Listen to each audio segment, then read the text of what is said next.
Art Barrett here with Dr. Kevin Murphy for Murphy and Barrett. We are here every second and fourth Sunday of the month. You can catch us anytime, watch it whenever it's convenient for you. We're trying to be a supplement to whatever you are doing in your spiritual community. And we are on a series where we're talking about the five capitals. What are we talking about when we talk about five capitals? We're talking about one spiritual capital. What we mean is, what are the assets that you have? Spiritual capital, it's one of your assets. Relational capital, physical capital, intellectual capital, and financial capital. In the world, it's just the opposite. As we look out into the world, we look at the stock market, we look at our culture, kind of what rises at the top. I mean, not everybody thinks this way, but overall, the cultural mandate and affirmation is finances, then having some smarts, then being strong and having time and health and so forth. And if you don't have that, nothing else matters. And then it's relational, and then it's spiritual capital is the lowest. In the kingdom, it's upside down. It's completely upside down. And so today we are looking uh, at one of the parables. A parable is a story that Jesus told. It is a it is a the narrative of heaven thrown alongside the current accepted narrative. What do I mean by that? There are things that we assume to be true as a culture, and we just live by them. And the same was true in Jesus' time. And Jesus came along and he said, there's another way that heaven looks at this. It's not quite exactly the way you think it is. And so today we're going to be looking at the parable, the story, a story that Jesus told to make a point that many of us know by a cliche, the Good Samaritan. And I want to suggest to you that many of us just think that the parable of the Good Samaritan is about, oh, be helpful, be nice, help people in need. Well, that's awesome. That's great.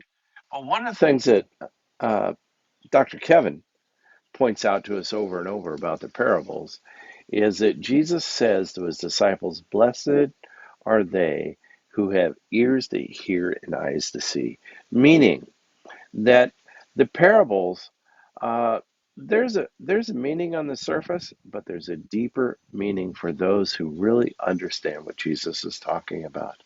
There's something more than what's obvious. There's something more about this parable that we call the parable of the Good Samaritan, which Jesus never does, by the way. That's not the title. He doesn't say, here is the story of the Good Samaritan.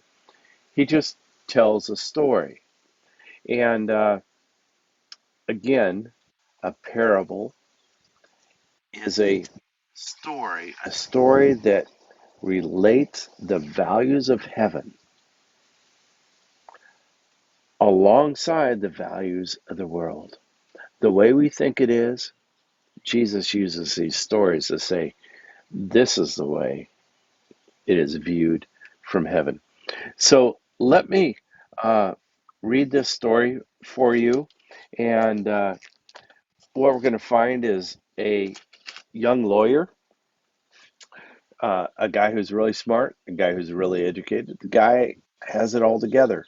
He believes his narrative is the way it is. And he believes that in his narrative, he has topped it out.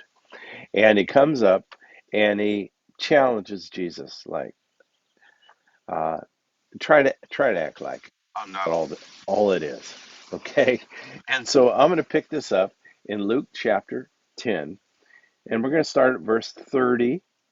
And, well, actually, no. Let's go up a little further. We'll start at, I'm giving you some time. Luke chapter 10, we're going to start at verse 25, and we're going to go all the way to 37. So let me read you this story, and I want you to think about a parable, the story that Jesus tells. And remember, as Jesus tells stories, as Dr. Kevin has pointed out for us, is first Jesus paints a picture. Everybody say picture.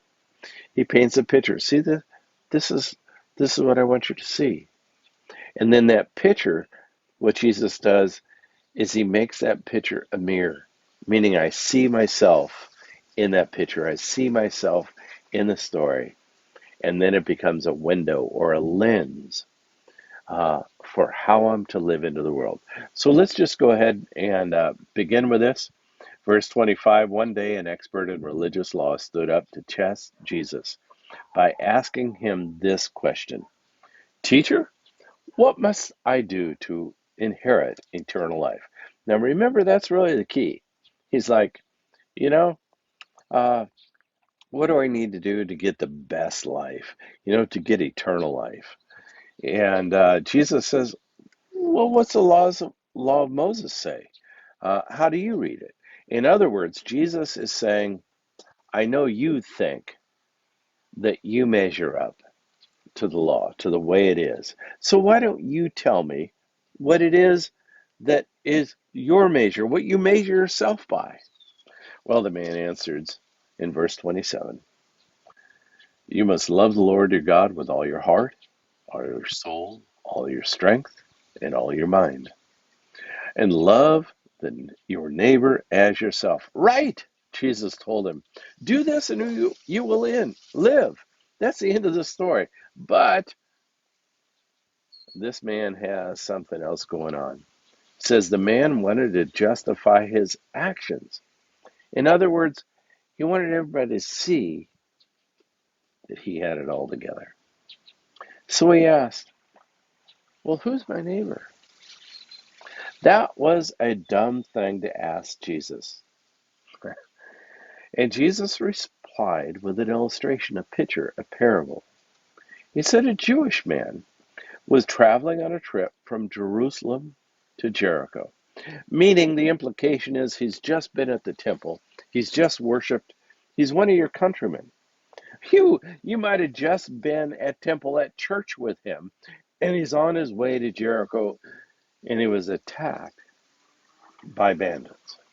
They stripped him of his clothes and money, beat him up, and left him half dead beside the road. By chance, I love this. Just by chance, Jesus just running up. What are the odds, right?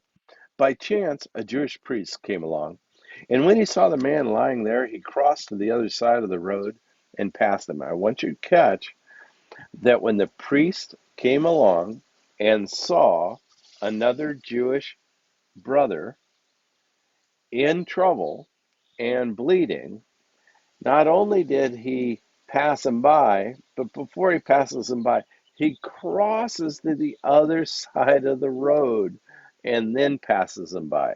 That's pretty overt, don't you think? Jesus has a point here. A temple assistant, otherwise known as a Levite, walked over and looked at him lying there. Oh, dude, that looks like it hurts. And then he passed by on the other side. Then a despised Samaritan,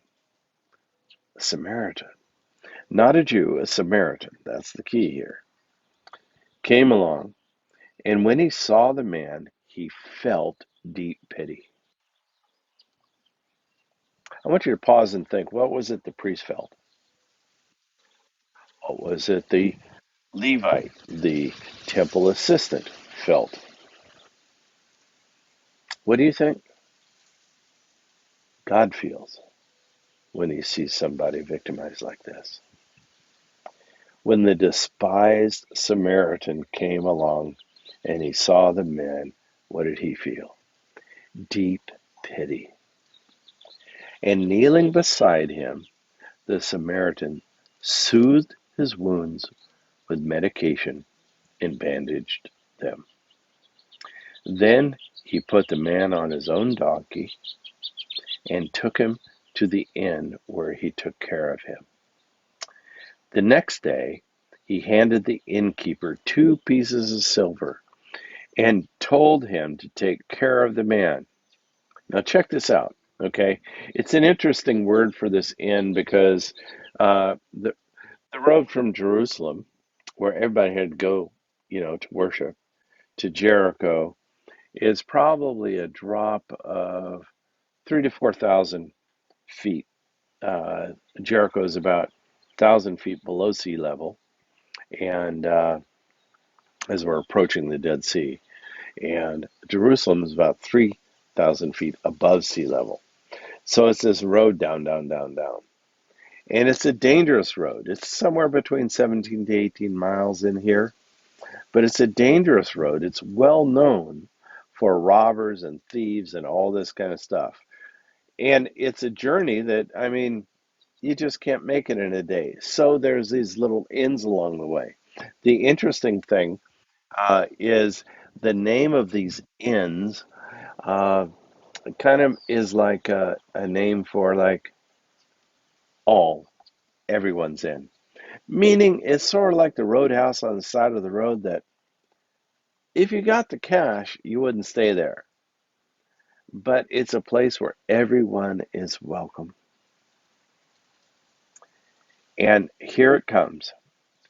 He hands the innkeeper 2 pieces of silver. That ought to be enough. But he says, if the bill runs higher, I'll pay the difference the next time I'm here. Now, is that not just a recipe for extortion? I mean, like, oh yeah, it costs a whole lot more. I want you to hear lavish love. Lavish love. And then, verse 36, Jesus says, now, which of these two would you say was a neighbor to the man who was attacked by bandits? And the man replied, the one who showed mercy. Now watch what Jesus does. Not only has he kind of stuck the knife into this narrative, but now he twists it. He says, yes, now you go do the same. You see, this lawyer, this uh, well-to-do dude that had it all together, would never have stopped for this guy. And what Jesus does is he makes a Samaritan, a dreaded Samaritan, the hero of the story. So a few things quickly. Again, what's a parable? A parable is a device that Jesus uses to teach. And it is the narrative of heaven, the story of heaven, the way heaven thinks it is, cast along the side of the way we think it is.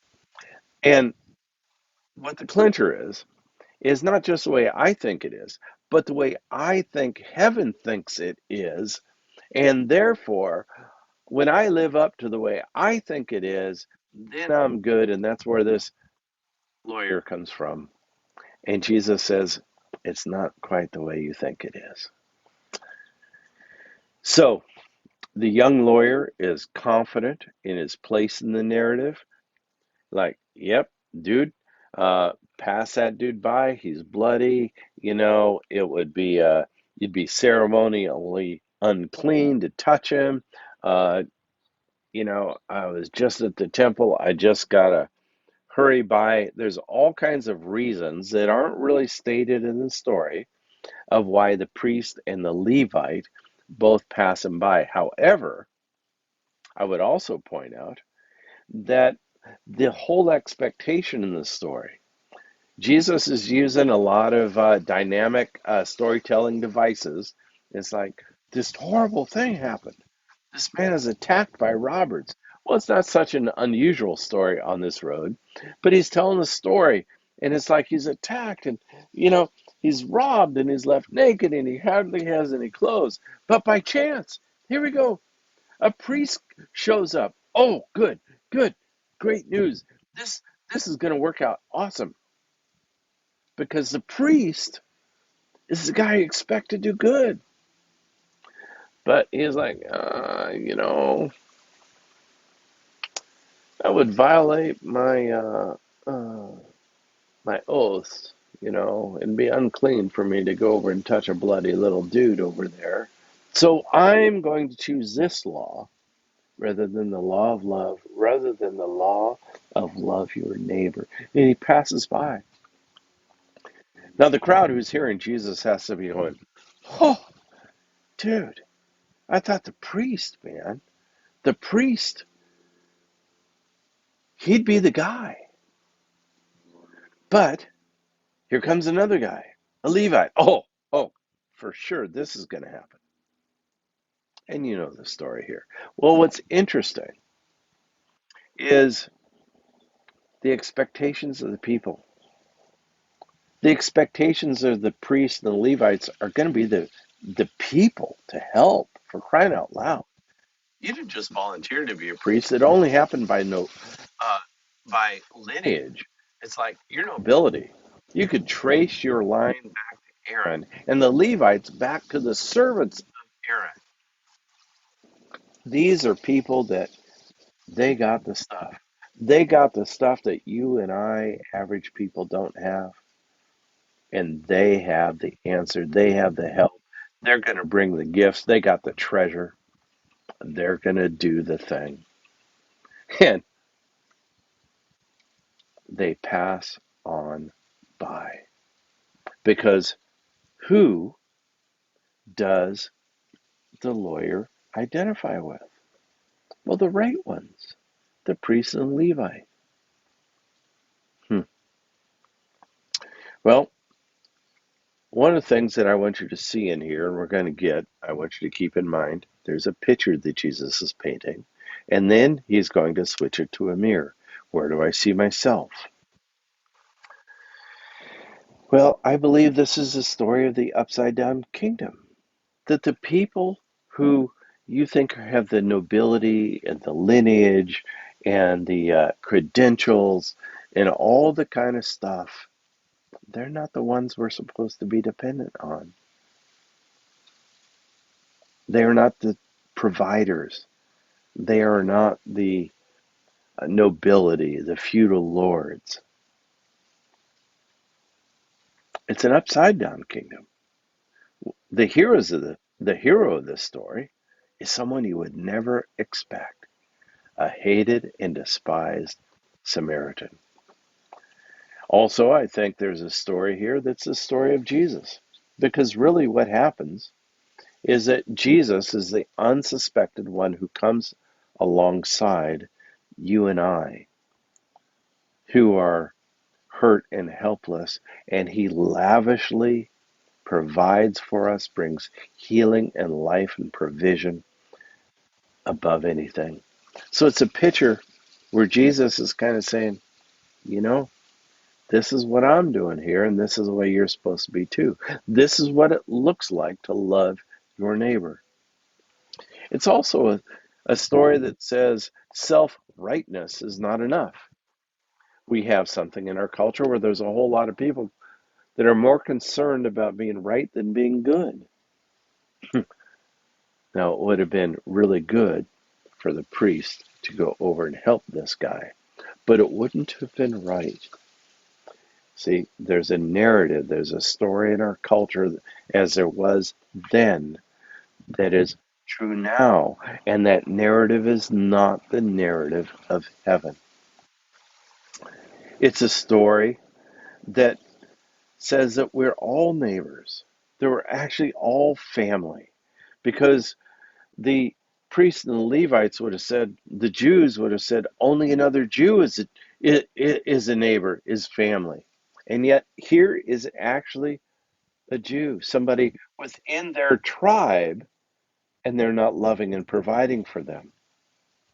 And Jesus is bringing out the picture as he makes the Samaritan. If you think terrorist, that might be something that resonates with us today. It was the terrorist who turned out to treat this guy like family, to treat this guy like a neighbor. It's a story that says, you know what? We all have worth and value. Even the person you think that is the least likely to have worth and value is a person that has worth and value. It's a story that says that we all have treasure, that we all have treasure to give. Not only am I a person of worth and value, whether I'm a Samaritan or a priest, but I have treasure to give. I have treasure to give. Everybody does. And that's where the five capitals come in. As we think about the five capitals, think about your own. What do you have by way of finances or intellectual capital, intelligence? Can you think? Are you sharp? Can you figure stuff out? Do you understand things? And then physical capital. Do you have time? Do you have health?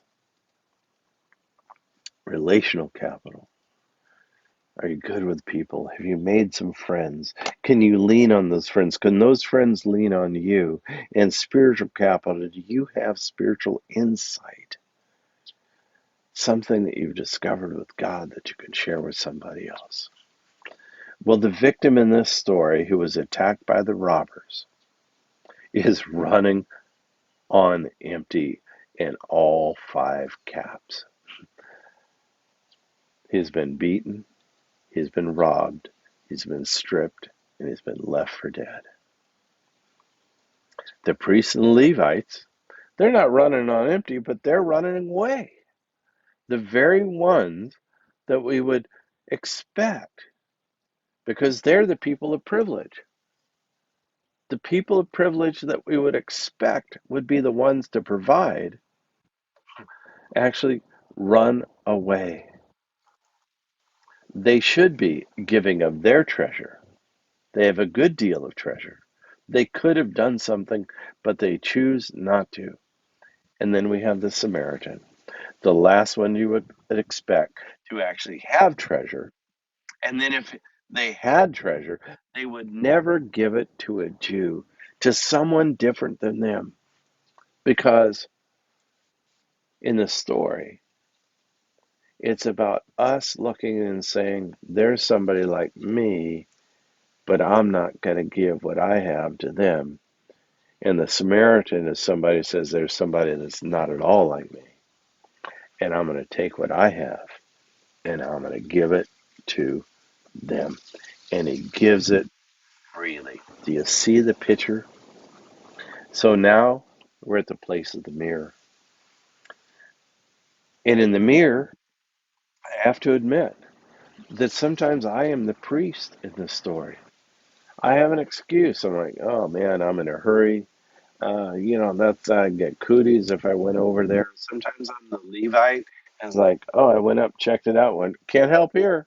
Too big for me, beyond me, whatever it is. We can all be.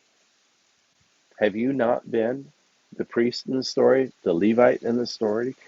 Passed by on the other side and said, that ain't my family. That's not my priority. It's not my responsibility. This is not a good place for me to invest. But we can also all be the Good Samaritan. And it's just being a person. It's just being a guy. It's just being a gal. Being who you are. You can be the Samaritan in the story at times. When you choose, number one, you have to see what you have. What do you have? As you look in the world around you, start big, start small, start next door, start down the street, start at the school, start at your workplace. It doesn't matter. What is it that you have? What is a treasure that you've been given? How would you rate your capitals? I mean, I got a lot of relational capital. I got a little bit of spiritual capital. I got a ton of financial capital. If that's true, talk to me. Anyway, the point is do you recognize the treasures that God has invested in you? And are you using those treasures for the purposes of heaven? The purpose of heaven is for you to love your neighbor, not just to love yourself.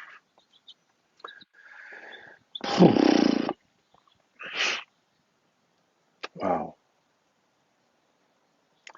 What Jesus does, what we find in the New Testament, in the New Covenant, is that right standing with God has to do with how we treat with other people. And we all have these little lines that we draw and say, they're outside, they're outside, they're outside. These are the inside people. And yet Jesus says, there's no outside. They're all our neighbors. We're all family.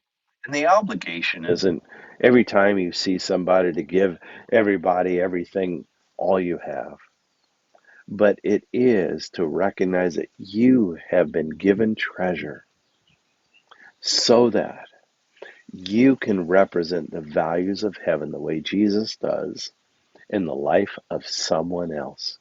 You might just be the unsuspected one, just like the Samaritan. I never thought Art would be the one to help me out. I never thought Sally would be the one to help me out, or Bob, or Ahmed, or whoever it is. The new covenant, as we look to the window, reminds us that as I look out with the way I live into the world is, how do I love myself? That's how I'm supposed to love my neighbor. And nobody is not my neighbor.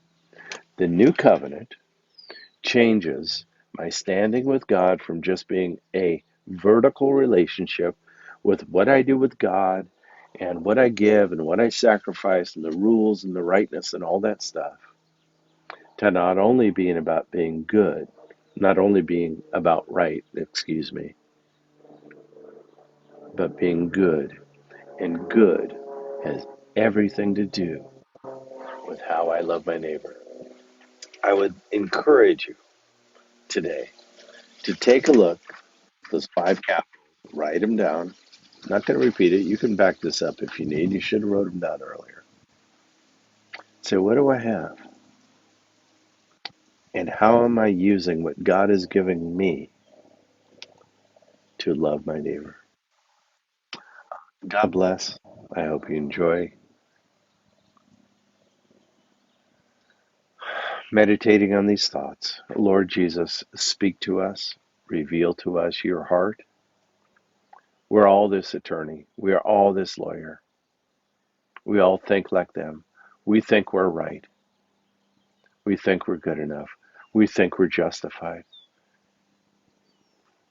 And yet, you point out to us that being justified has a lot to do with using what you've given us to love others with. God bless you. I hope there was a kairos here or something that where God gets your attention. And I hope that you don't let go of what God gets your attention with.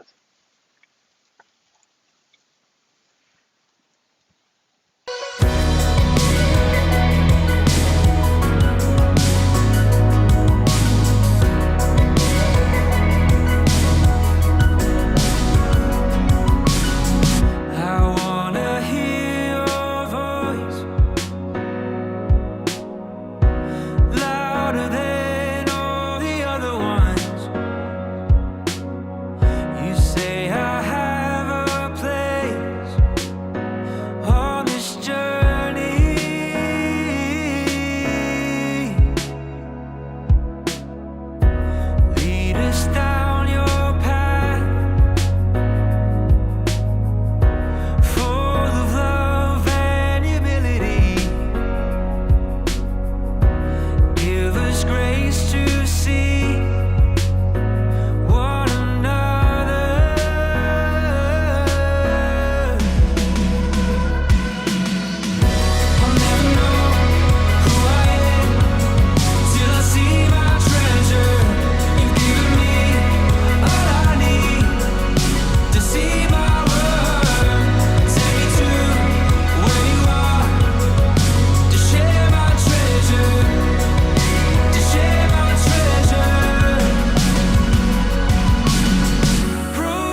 see my treasure. You've given me all I need to see my world.